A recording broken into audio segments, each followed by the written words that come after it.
So after we got done yesterday, I realized that there was one key topic that, and this is asked on some of the questions that I forgot to discuss. And that's this idea of power, because that asked for some of these on those questions, and then yesterday was so screwed up and with everything else that I forgot to talk about that. So power is basically the rate at which you're doing work, okay? So the simplest way to calculate power is that it's work done divided by time, okay? We'll get into energy later, but that's also how you can talk about it.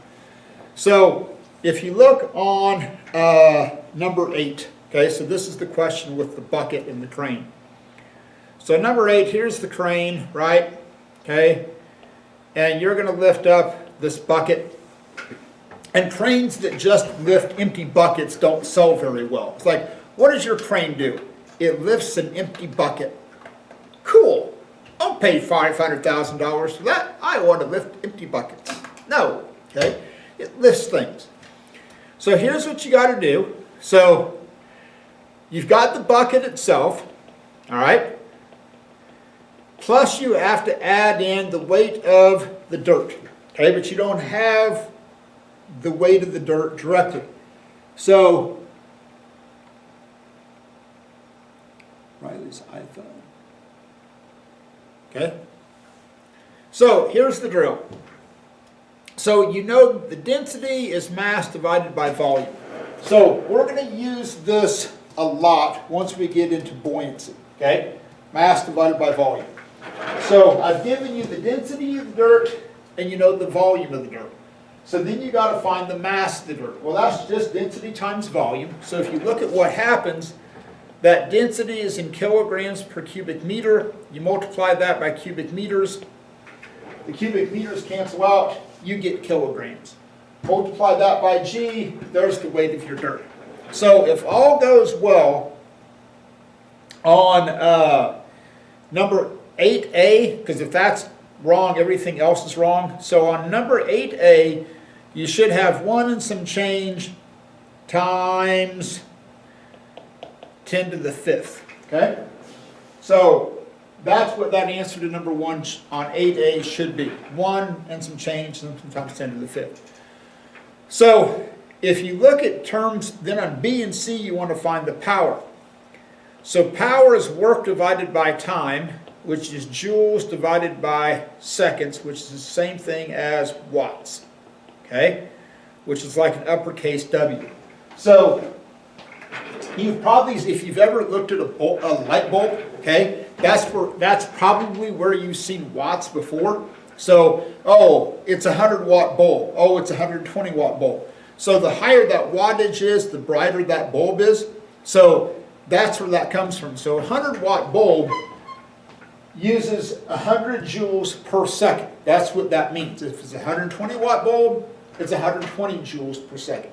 So that's what that is referring to. And it has to be joules per second. I gave you the time in minutes. You have to change that into seconds. Now, the other thing about power, and this will play out large later on, you can write work as force times distance divided by time. Well, distance divided by time is the same thing as velocity. So you can also write this as force times velocity. So I'm guessing at some point, this is what we're going to talk about today. I'm guessing at some point in your lives, you will probably most likely drive a battery-powered car. Okay, I think that's going to be all the rage. So if you drive a battery-powered car, you need to be keenly aware of this. Because let's say, for example, you're driving down to Oklahoma City in your battery-powered car, and it's the strong south wind. Okay, you're driving into the south wind. That's going to require a lot of force because you're going to have a lot of drag. So if you're driving at 70 miles per hour in your electric car, and you're driving into a strong south wind, that's going to require a lot of power, which means that's going to draw your batteries down pretty quickly because of the fact that you're fighting that strong south wind. Now, if you're driving back to the north and that wind is pushing you, you're not going to require as much force to move through the air, which means you won't be consuming as much power. So the other thing is if when you drive your electric car, the faster you go, the more power that's going to consume. And those batteries will only hold so much charge. So that's just something to think about when you get into that. Okay. With that said, is there anything specific you want me to go over on this assignment? 6B. Which one? 6B. The coefficient of friction? Yeah. Oh, seriously? Okay. All right. So let's talk about all of number 6. Okay? So on all of number 6, here's the setup. Draw a diagram showing all the forces acting on the system, right? So you've got, here's this box, right? And you're going to push this thing with an applied force of 80 newtons, right? You have Fg, you have force normal. Now here's the deal. What's the only reason you have to apply this force to keep this thing moving? What's the only reason you have to apply a force? What's working against it? Works? Friction. Wait, and what's going to be the value of that frictional force? Negative 80. Negative 80 newtons. Okay, great. So there's my frictional force, right? Okay? So on that one, you've got your frictional force is going to be negative 80 newtons. So on B, you want to find mu, which is going to be force friction over force normal. That 80 newtons is your applied force, which is also your frictional force. Force normal is just the same as Fg because you're on a flat surface, so that's just mass times your gravity. So your coefficient of friction on 6B should be around 0.4-ish, but pretty close to 0.4. Okay? Make sure on 9B that your answer is bigger than 462, because here's what's happening on number 9. Okay? So you're walking along and you're dragging this box, right? And you're told that the horizontal component of the friction, or the horizontal component, is 462. The first thing you want to find is this tension, okay? And you know this angle is 56 degrees. Well, obviously this is the hypotenuse, right? So your answer has to be bigger than 462. So you know the angle, you know the side adjacent, you want to find this. Now, when you're talking about work, okay? Next thing, on C, you want to find the work. You want to find the work done in dragging this thing. You're dragging it in this direction. So the only force that you consider is the force in the direction of motion. So like if I take this block, okay, and let me set my computer down so y'all can hopefully see this a little bit better, okay? So when I take this block, and so basically here's the setup, is that I'm dragging this thing like this, okay? This is what I got going. Can y'all see that? Yeah, okay. So when I'm dragging this thing like this, the 462 is here, okay? This is this horizontal component of motion. That's the one that's in the direction of motion. So when I calculate my work, I'm only going to use the 462. I'm not going to use the tension because the tension's going like this. That isn't the direction that the block is moving. It's moving in this direction. So that's what I have to use to calculate that value of work. Okay? Your answer to number 11 would make a not so good GPA. Not horrible, but not very good. Make sure. So working. What? Go ahead, Caden. So on 9B, Yeah? like you said, like that would be the hypotenuse of like the triangle. So you do like the cosine thing. I Or would. you, like The cosine thing, as opposed to the sine thing, or the tangent thing, okay? I did it, but I got like a number smaller. There's no way on God's green earth. Caden Dolman, for the love of God. Okay, the cosine of 56 degrees, right, that's the angle, true? Yeah. Is getting, now, what does cosine equal? What over what? Adjacent over hypotenuse. Okay, so your adjacent is 462 newtons, right? The hypotenuse is the tension, right? Yeah. So how are you going to Oh, get wait. tension by itself? What are you going to do? Wait, I put it in wrong. Hang on. Oh, never mind. I got the right. I got the right answer now. Okay, I was Bowman? multiplying, not dividing them. Algebra, man, it's a good thing. Get into it. Okay, hold on. Somebody type something into the chat. 10 and 11. Okay. So, here's the story. So on number 10, that's the one with the elevator. So there's two ways that you can work number 10. Okay? There's two ways. I don't care how you do this. You're going to get the same answer either way. You just change the sequence on the math. So there's two ways you can work number 10. One is that you find the force parallel that has to be overcome, okay, by using FG sine theta, and you multiply that by the length of the escalator, okay? So that's an option. You know, the length of the escalator is like, I don't know, 65 meters, I don't remember what it is. And you find the weight of President Trump, and you multiply that by the length, okay? That's an option. The other option is that you take the weight of President Trump, and then you say, okay, that's equivalent to just lifting him straight up. And then, you know, this angle, you know, this length, you find this side of, you find the vertical distance that he actually gets lifted. So here's your two options. It's just like we talked about yesterday when you were lifting the refrigerator into the back of the truck.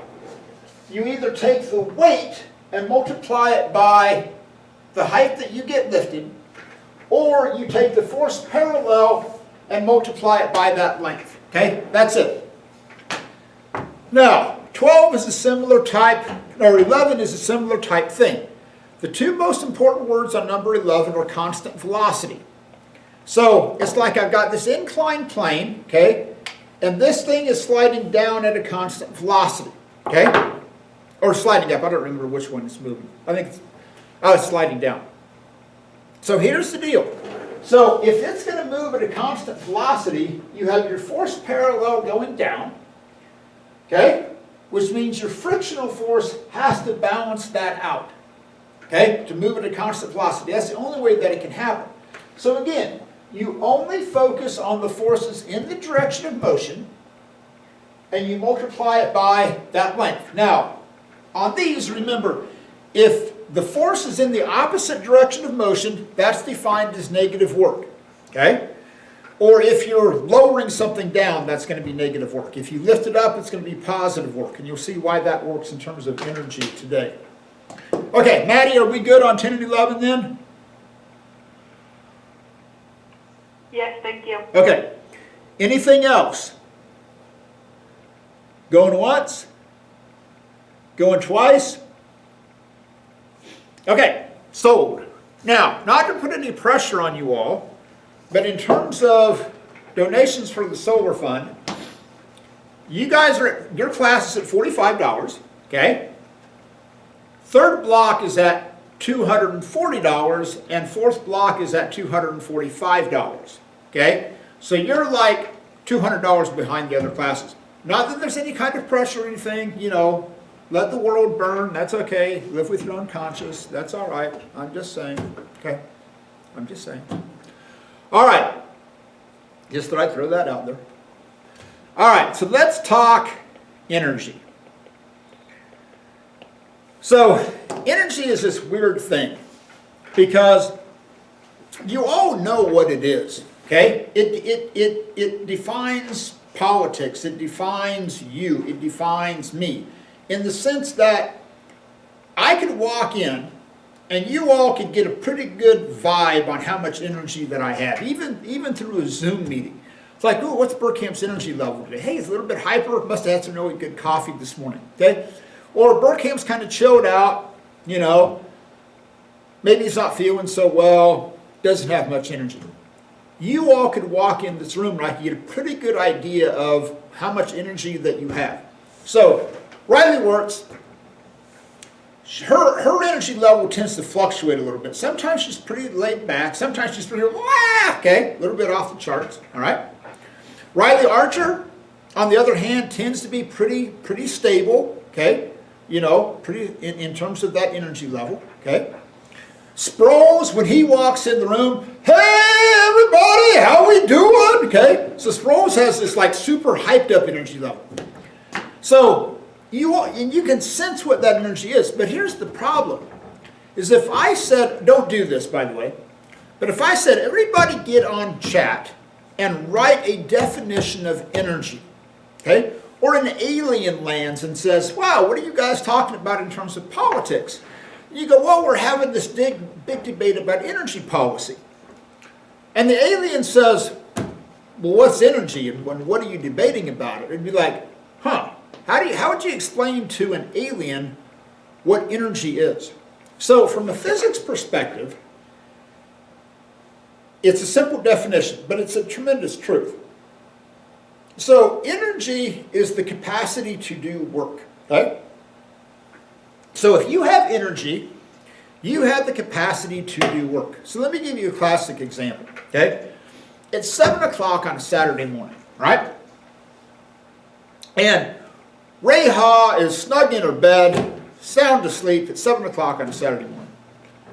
And Reha's Aunt Martha is coming to the house. And your mom is flipping out because Aunt Martha gossips if the house isn't clean, okay? She'll get on Facebook, Snapchat, whatever, okay? So your mom doesn't want to have to deal with this, so your mom really wants to clean the house.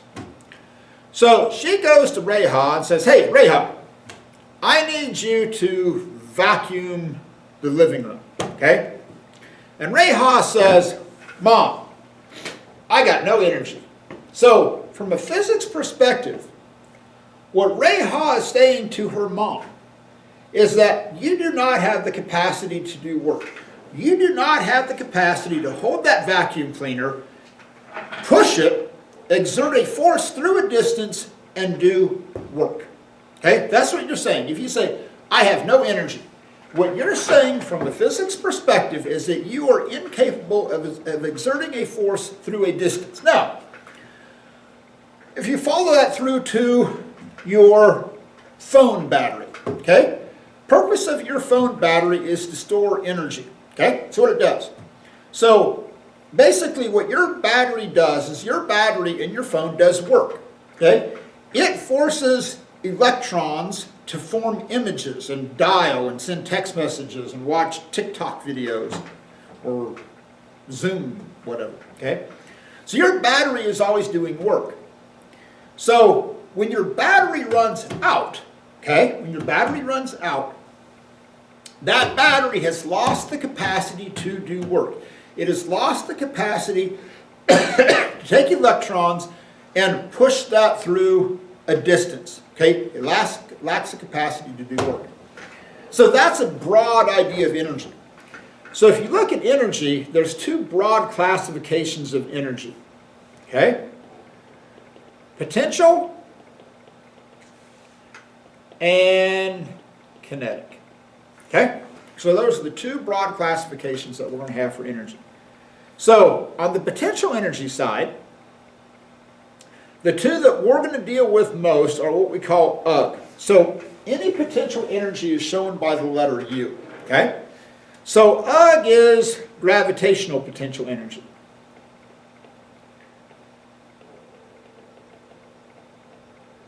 And that's going to be mgh. That's an H, by the way. So you need three things. You need mass, the gravitational acceleration, and how high you lift it. So if I take this 1 kilogram mass right here, okay, so it has, if you define the table as being like 0, so we're going to make the table like the reference point. So right now, it has no potential energy because it's at the tabletop. Now, if I lift that thing up, then I've stored potential energy because now it still has mass, it still has g, but now it has a height. And if I let go of it, that potential energy can get converted into kinetic energy. So when you're talking, and you'll see why this is true later on, all energies are scalar quantities, okay? They're not vector quantities.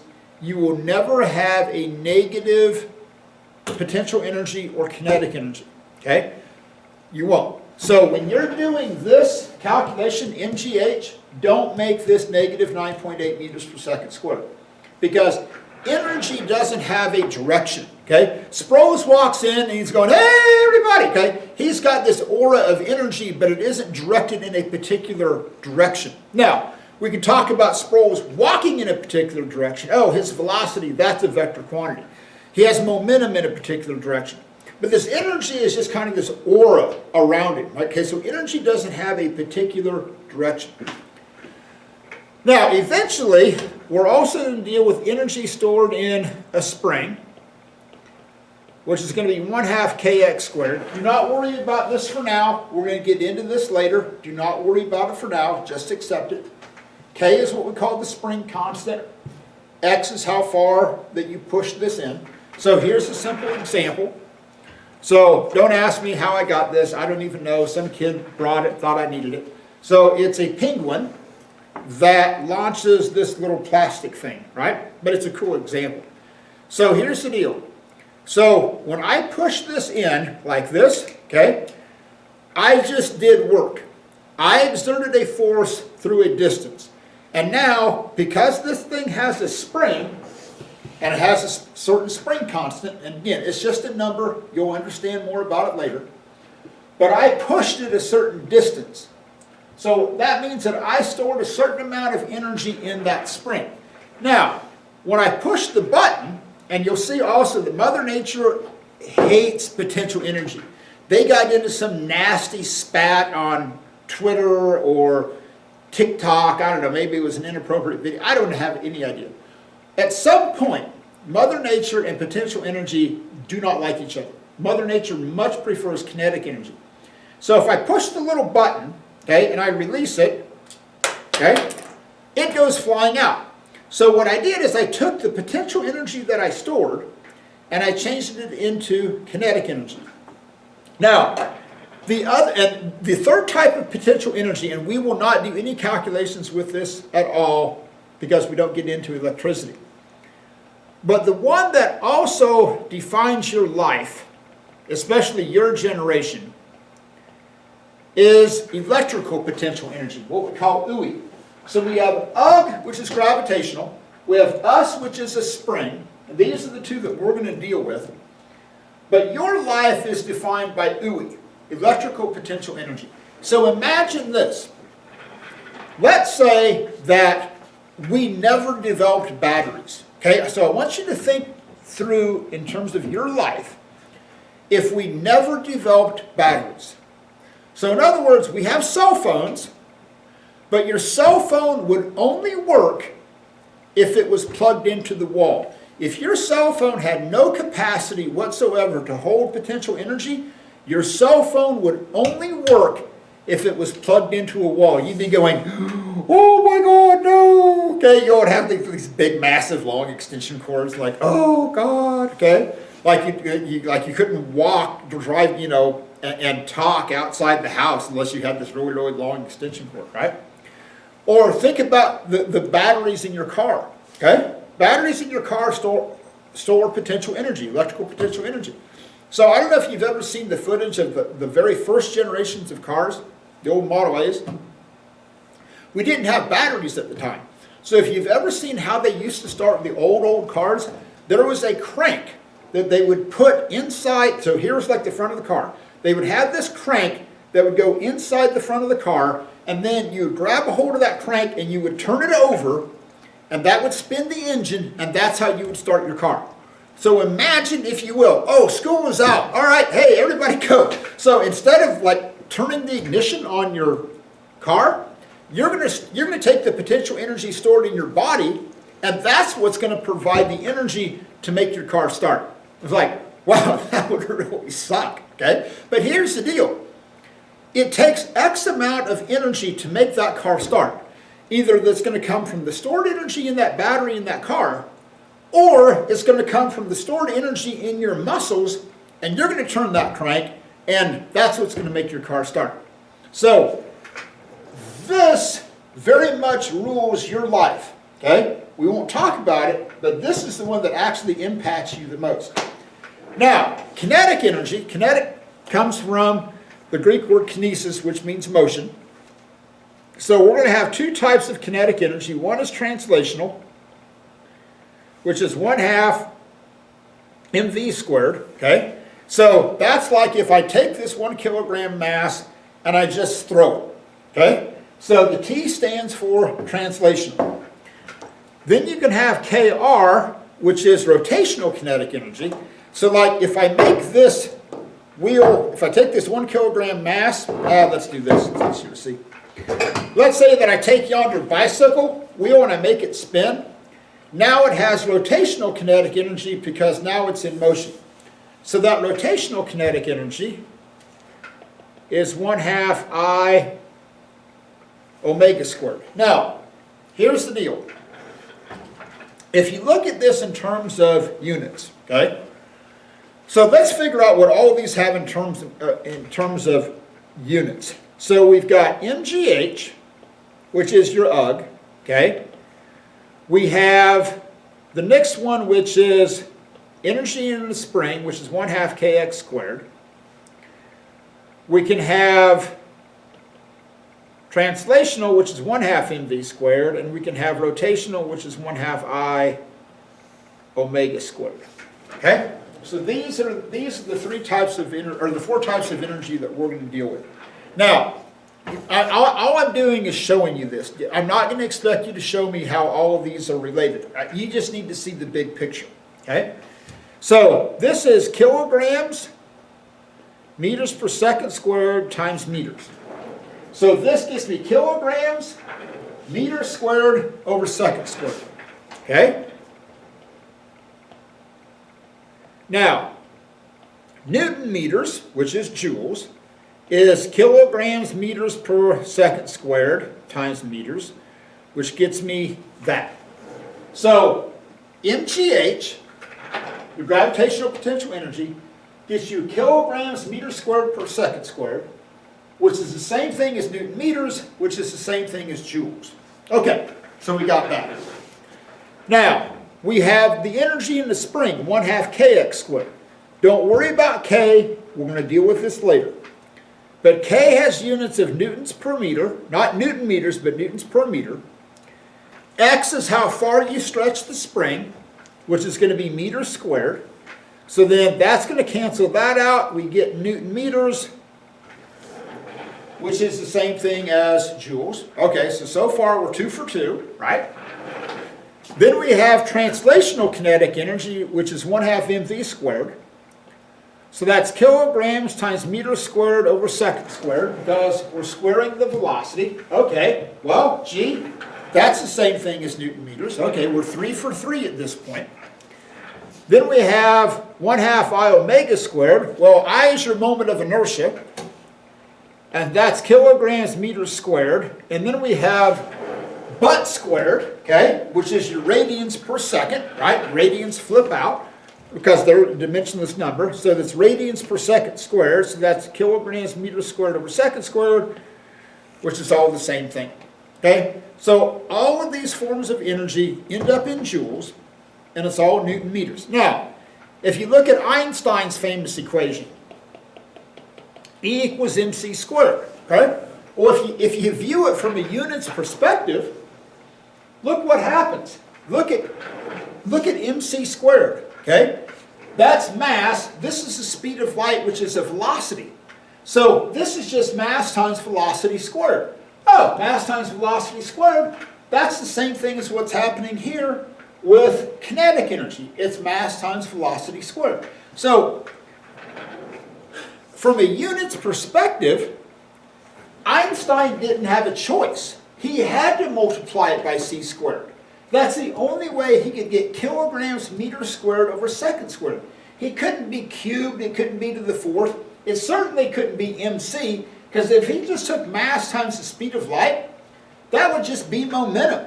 It's like, oh great, everybody in the scientific world would go, hey Al, you kind of screwed that up. you can't call it energy by taking mass times velocity. That's just going to get you momentum there, big boy. Okay? So, yeah, get the curly hairs out and let's get this thing straightened out. The beauty of it is he realized that there was nothing in front of this. There wasn't a 1/2, a square root of 2. There wasn't any factors that go in front of that. Okay. So,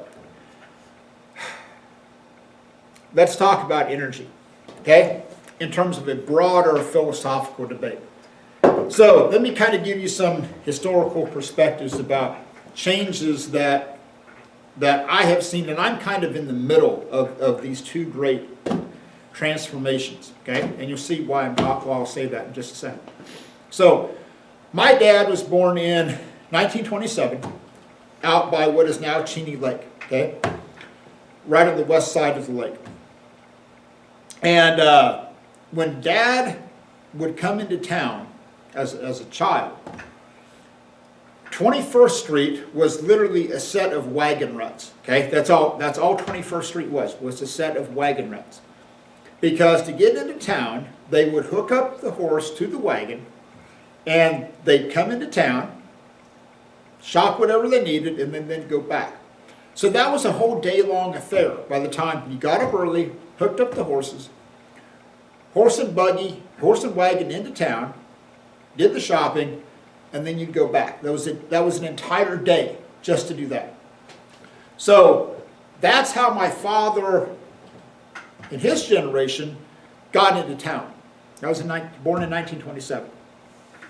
So if you look at the changes that my dad saw, because Dad died in 96, 69 years old.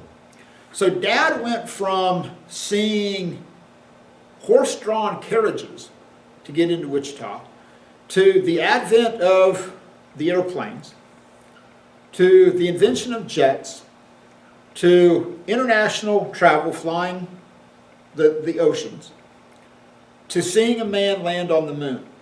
So in my father's lifetime, he went from a horse-drawn carriage all the way up to seeing a man walk on the moon, and everything in between. So my father's generation saw this huge change in how we move, okay? Now, I look at my generation, okay? I was born in 1966. So, grew up in Cheney through 6th grade, and at the house, we had 2 telephone lines. We had a kids line, and then we had the family business telephone number. Now, the kids line was what's known as the party line. So if you've never heard of a party line, here's how a party line works. So you'd have the phone on the wall, okay, no cell phones. This is what we call BC, which stands for before cell phones. Yes, there was a time before cell phones. Shocking as I know that is. And 3 or 4 houses would share this party line. So what that would mean is that when you went to dial this number, okay, and this was the kids line, us 5 kids, this was the phone that we used. All 5 of us used the same phone. I know that's shocking. It's like, you didn't have your own phone? Oh my God, what cruelty. So you pick up the phone, and you'd have to make sure that nobody else on the party line was using the phone. Because if somebody else was talking on that party line, you could hear their conversations. So you talk about a lack of privacy. If you were talking on that line, if you were talking to someone, you were very careful about what you said, because there is a very real possibility that somebody else on that party line system could have picked up the phone and been listening in on what you were saying. Now, I know you all value your privacy. It's like, oh, this is my phone, and don't you know it. Imagine that world, okay? Number one, not only could your parents hear any conversation that you had, also, anybody else on that party line could hear what you were saying as well. Back in the day, when you dialed, it was the old rotary dial, okay? So it was like a spinning dial. So you put your finger in, and you roll that around, you let go, okay, it would come back. So I remember in 4th grade, Mike Denny, okay? Mike Denny was the first kid in our grade school class that had a phone with push-button dialing.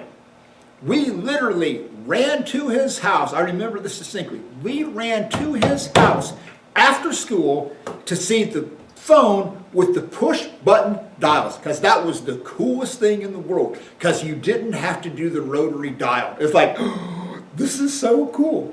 About a year later, the first video game came out, Pong, and he had it. So Mike had like the cutting edge of technology. Had a push button phone and he had Pong, right? And when I was in high school, in junior high, excuse me, in junior year, and even then you did research papers, okay?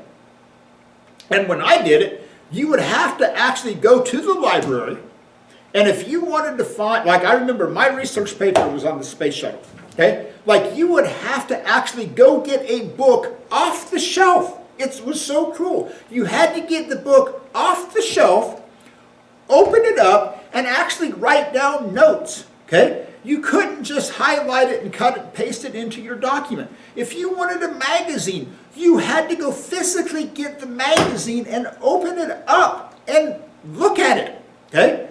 And then when you actually typed your research paper, like you had a typewriter, and you would manually type this research paper out.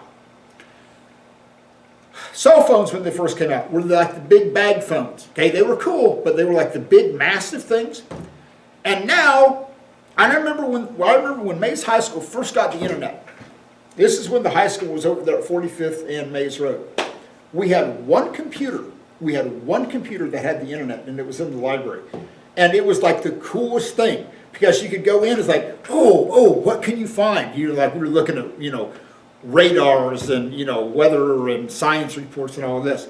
And I remember, like, when the internet first came out, I had to fill out paperwork to request access to a computer, and I had to say how I was going to use it and use the internet in teaching physics and chemistry. Like it was a process to get access to a computer that could use the internet.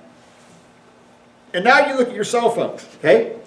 Your generation has access to more information than any other generation that has ever walked the face of the earth, okay? You all don't necessarily know what to do with it. I'll give you TikTok as an example.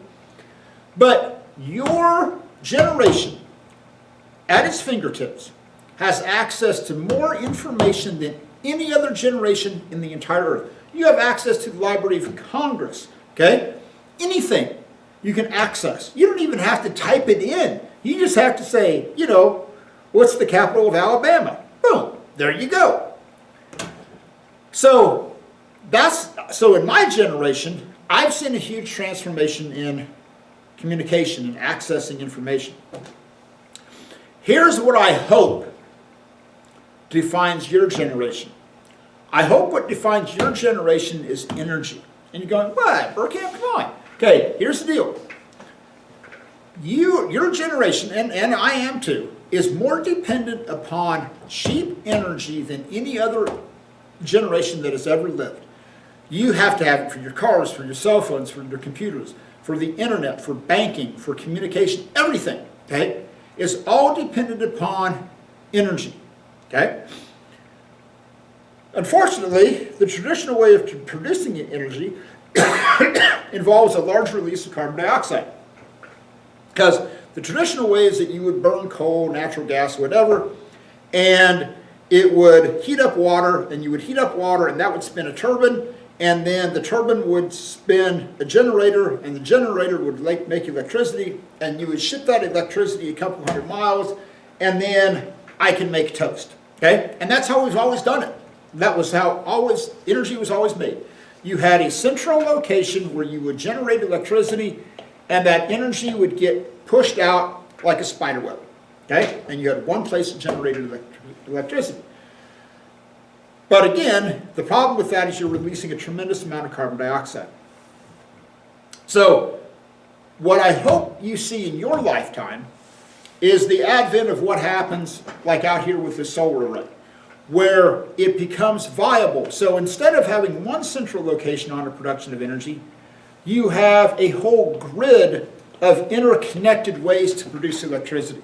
Okay? Now that's going to take some redesigning on the grid, because, okay, hey, it's sunny, Mays High School is producing a lot of electricity. Let's say Mays South has a solar array as well. Well, let's say a cloud passes over Mays South and it cuts their production. So how do you balance that load between Mays High School, which is still producing electricity, but Mays South's production drops because the cloud went over? Well, then how do you ramp, and then when that cloud passes, oh, that ramps back up. So your grid has to be able to handle those challenges. If you look at batteries, I think what you're going to see, and hopefully the not too distant future, is a revolution in batteries and storing that energy. Because that's always been the knock on solar. It's like, okay, hey, solar works great when the sun shines, but what are you going to do at night? Well, batteries used to be horribly expensive, but the cost of batteries has dropped like a rock. And so I think what you're going to see, like in your houses, in your cars, whatever, is the capacity to store energy. And if you can produce batteries cheap enough where they can store energy a lot, that's what's going to revolutionize how energy is done. So I hope for the sake of the planet, I hope for any number of things, for your kids. And people ask me, like, why did you do the solar project? Okay? Because here's the deal. I've never had any kids, never been married, but I've taught here for 30 years. And I see the handwriting on the wall in terms of climate change. And this is a legacy that I wanted to leave, because I'm not doing this for me, okay? I'm doing this for you. I'm doing this for your kids, so that other schools can see this and go, wow, Mays High School made it work. Let's see if we can duplicate that, because something has to change for the sake of your kids, for the sake of your grandkids, and kids that I will never teach. That's why I did that solar project, because we have to fundamentally change how we are producing electricity, okay? All right, so now that we know that energy is, so let's talk about how it relates to different things. So let's say that I've got this weight right here, okay? It's a square of metal, okay? And it's just tied to a string up there in the ceiling. So I'm going to take this thing and I'm going to lift it up. Now, when I lift it up, I do work. I exert a force through a distance. I store gravitational potential energy. So the work that I do is equal to the potential energy that I store. So one of the great equalizers in all of this is that work that you do is equal to the change in energy. And that energy could be springs, it could be kinetic energy, it could be potential energy, it could be gravitational, it could be electrical potential energy. It doesn't make any difference. Work is just a change in energy. So either I can lift this straight up, okay, and I can store a certain amount of potential energy, or I could lift it up like this on an arc. So whether I lift it straight up or I pull it over here like this doesn't make any difference. It's still the same change in potential energy. Now, Mother Nature does not like potential energy. Mother Nature likes kinetic energy. So what I'm going to do is I'm going to hold this thing, and this is made out of steel. It's pretty good heft, okay? So I'm going to hold it right here against my nose, right? And then I'm going to let go of it. Okay? Now, I know that I don't have to worry about that metal hitting me in the face. Because even though I held it right up against my nose like this and let go of it, I know it's not going to smash me in the mouth. Because the work that I did, okay, was equal to that change in that gravitational potential energy. So at this point it becomes a closed system. So what happened is that you can think of this as like being a container. I had a certain amount of UG, and then over here I have a kinetic energy container. So when I lifted this thing up like this, I filled up the UG container. Now it wasn't moving, so there was no kinetic energy. So as soon as I let go of it, my UG value becomes smaller, so you can think of like a siphon. So as soon as I let go of it, because Mother Nature doesn't like UG, So that energy is going to start to change into kinetic energy. At some point, it's going to be like half and half. At the bottom of the arc, it's all going to be kinetic energy. And then, as it swings back up to the other side, then when it gets to the other side, on the top of that swing, it's all going to be going back to UG. So, it's UG, it's kinetic. It's UG, it's kinetic. Now, eventually what's going to happen if I do this, and here's why I don't have to worry about getting hit, okay? Because even as soon as I let go of this, okay, what's going to happen is that that thing is moving through the air. It's colliding with nitrogen and oxygen molecules. It's generating some frictional heat. So eventually what's going to happen is that all of that energy is going to get changed into thermal energy, okay? And that thermal energy is going to exist as the air molecules, nitrogen and oxygen, have been warmed up because they've collided. So that energy is still going to exist in the room, but it's just going to exist in a different form. So one of the things you get into the conservation of energy. So one of the reasons that even though we're fully remote, this is why I always like to teach in this room. So I've taught in this room since the fall of 1996. Okay, 24 years I've taught in this room. And there's been a lot of energy in this room, okay? You all have added to this energy. And so one of the reasons I like to teach here is because I can still somewhat feel that energy that exists, okay? I can still feel the energy from Riley Wirtz, okay? Coming in going, hey, Burkamp, okay? Sproul's walking in going, oh, everybody, okay? Right? Even Rahab, who is quiet as a church mouse, she added to the energy of this room. So that energy still exists within this room. And so the reason that I come here and teach is because I can still draw into that energy. Because that energy still exists within this room, okay? It's random motions of nitrogen and oxygen, okay? And but it's still there. So that's why I like to teach because I can still draw off of that energy. Now, if you look at earthquakes, okay, we never used to have to worry about earthquakes in Kansas. So if you've paid attention, we've had the northeast side of Wichita has had 4 of them since Thanksgiving. So earthquakes are just energy. So you're storing potential energy, right? So it's kind of like this. So here's ET. And so I'm going to store energy by winding up ET. I'm going to do work. I'm going to store energy, and I'm going to exert a force through a distance. Now, when I let go of ET, right, then, okay, ET begins to move. So what I'm doing is that I took that energy that I had, which came from, hold on, ET down. Speaking of gravitational potential energy. So I took energy that indirectly or directly came from the sun. That energy got stored into a plant. Hey, I was able to have a donut this morning, okay? So I transformed that energy into being able to wind up ET. ET began to move. Now, that energy still exists in the room. So whatever potential energy that I had, some of it went into kinetic energy, making ET move. Some of it went into sound because you could hear ET shuffling. A little bit of it went into thermal energy because of the friction between ET and the feet. Okay? So all of that energy is still here.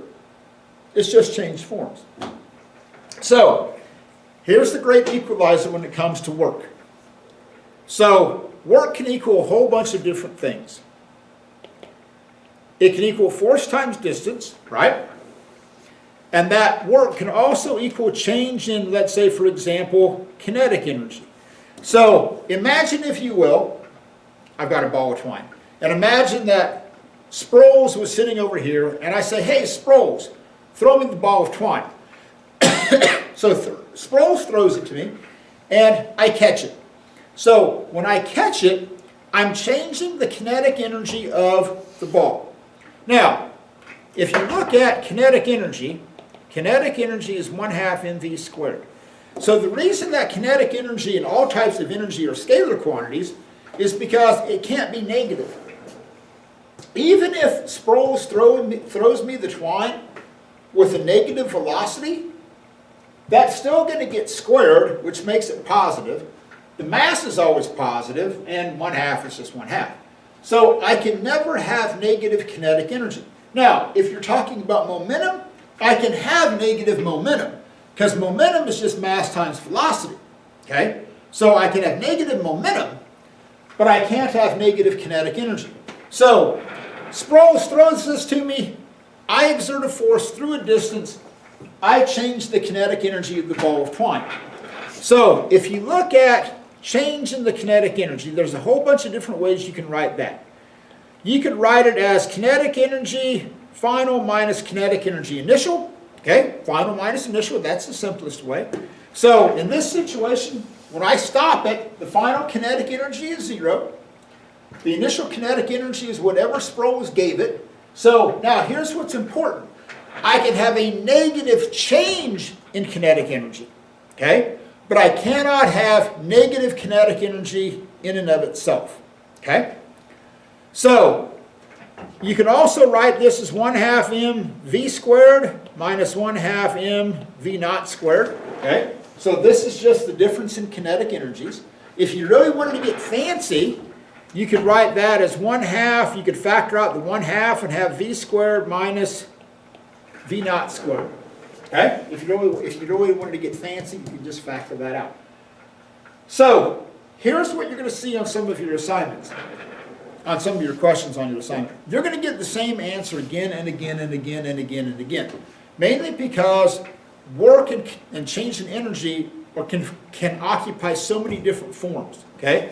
So, work can equal your change in the kinetic energy.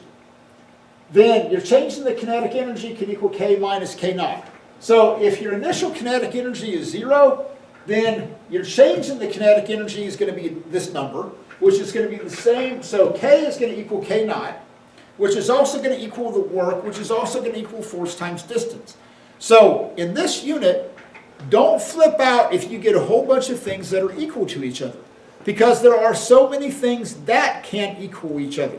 Okay? Work, change in kinetic energy, change in gravitational potential energy, a whole bunch of different things can equal each other. So don't flip out if that happens. Okay? All right. If you want to retake the momentum test, okay, I don't care when you take it, just, y'all know the rules. You don't have to zoom in on that, because some kids have asked, because everybody's going to be taking it at different times. So if you want to retake that momentum test, I'll send you that out, print it out. If you want to come up to the school and take it, that's fine. I don't care. Doesn't make me any difference. But that needs to happen this week. Okay? Let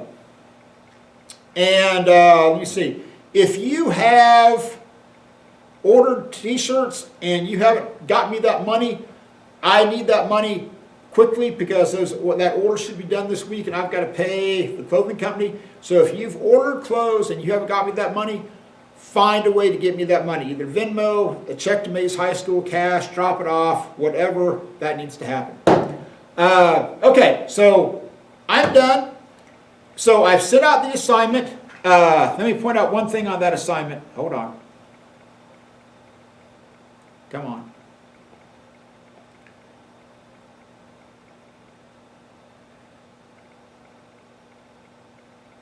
So when you get to question number 14, so you've got this force and this distance. So like you want to find the work that's done on the train. Oh, that's just force times distance. Okay, here's your force, here's your distance. So that's going to be the work that's done. Oh, that's also going to equal the change in the kinetic energy. Oh, okay. So your answer to A is going to be the same thing as your answer to B. Find the final kinetic energy of the train. Well, the final kinetic energy of the train is going to be K minus K naught. So you have the change in the kinetic energy. It didn't have any kinetic energy to start with. So basically, A, B, and C are all going to be the exact same answer, because they're all equal to each other. So that's a situation where you're going to have that happening. When you get to this one, on number 13, you got a tennis ball served. Here's the force, here's the time. you need to find the kinetic energy. So in this one, you kind of have to go old school. You know, the force and the time. You can find the change in the momentum. You can use the change in the momentum to calculate the velocity. Once you get the velocity, then you can find the kinetic energy. So you've got to find the velocity first on a tennis ball, and then you can go from there. Okay, I'm done. Here we go, kids. It's exciting. If you haven't heard, the board decided last night that after we get back from Christmas, we're going to go back to that hybrid schedule. So, which is going to be cool. So I'll get to see you all again after Christmas, barring any other catastrophes. So that's kind of cool. So we'll go back to that schedule. So anyway, all right, peace out, and I will see you all tomorrow.